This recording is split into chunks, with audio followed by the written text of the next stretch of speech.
अब हम बात करेंगे 5 ऑफ पेंटिकल्स की। टैरो में अन्य सूट में 5 की तरह 5 ऑफ पेंटिकल प्रतिकूलता का प्रतीक है। यह इसमें बर्फबारी के दौरान दो व्यक्तियों को बाहर घूमते हुए दिखाया गया है। वे न केवल ठंडे हैं बल्कि ठंडे भी हैं, बीमार, गरीब, थका हुआ और भूखा।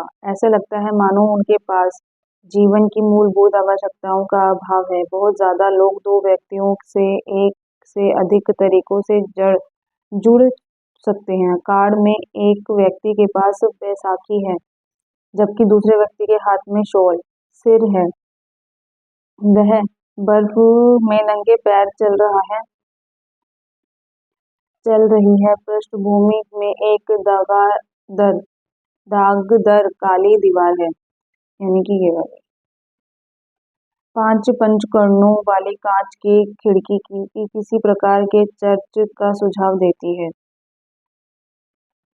बैसाखी वाले व्यक्ति में प्रतीकात्मकता बहुत होती है। वह व्यक्ति शायद शापित महसूस कर रहा हो कि उनका दुर्भाग्य एक ऐसी चीज है जिसे वे आसानी से दूर नहीं कर सकते। 5 पेंटिकल्स का प्रतीकवाद भी हो सकता है, चाहे पुराने ऋण हो, उच्च क्रेडिट कार्ड शेष हो या अवैतनिक ऋण हो।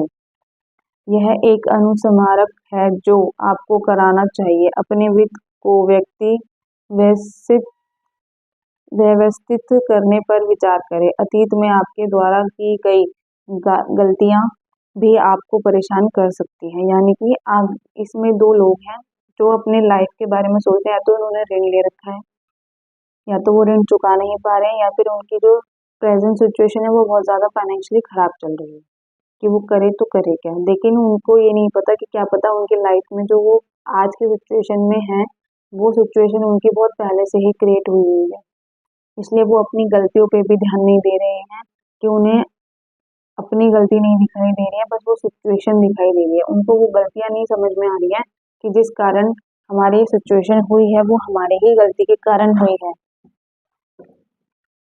तो वो अपना दुर्भाग्य लेकर बैठे हुए हैं कि ये शायद चीजें हमारे साथ होनी थी, या हमारा दुर्भाग्य है, हमारी अनलकीली चीजें हैं हो रही है हमारे साथ। तो उस चीज के बारे में दिखा रहा है, क्योंकि यहाँ पर ये दोनों जो देख रहे हैं, अब ये नंगे पैर चल रहे हैं, ये बैसाखी लेके चल रहे हैं। उनके पास चीजें हैं ही नहीं ना, उनको भूख प्यास का वो है कि क्या करे क्या नहीं करे। तो उनके साथ वो वाली सिचुएशन चल रही है। अब हम इनके साथ अपराइट और रिवर्स के बारे में देखेंगे। इस कार्ड का अपराइट मीनिंग आता है hardship, loss, isolation, feeling, advertising, struggle, unemployment, ठीक है, यानी कि कठिनाइयां, हानि, लगाव, परित्यक्त महसूस करना, प्रतिकूलता, संघर्ष, बेरोजगारी, अलगाव, अपना अपमान।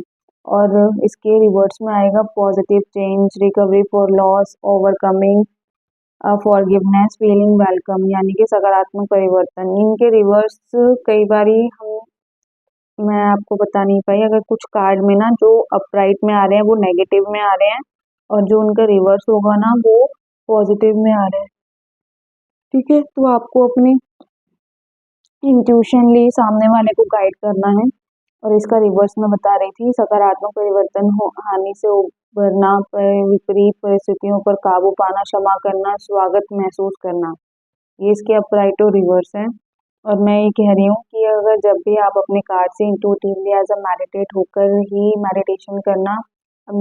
होकर ही अपने कार्ड से इंट्यूटिवली जुड़ना। कई बारी हमारे अपराइट में भी नेगेटिव चीजें आ रही है और रिवर्स में बहुत अच्छी चीजें आ रही हैं।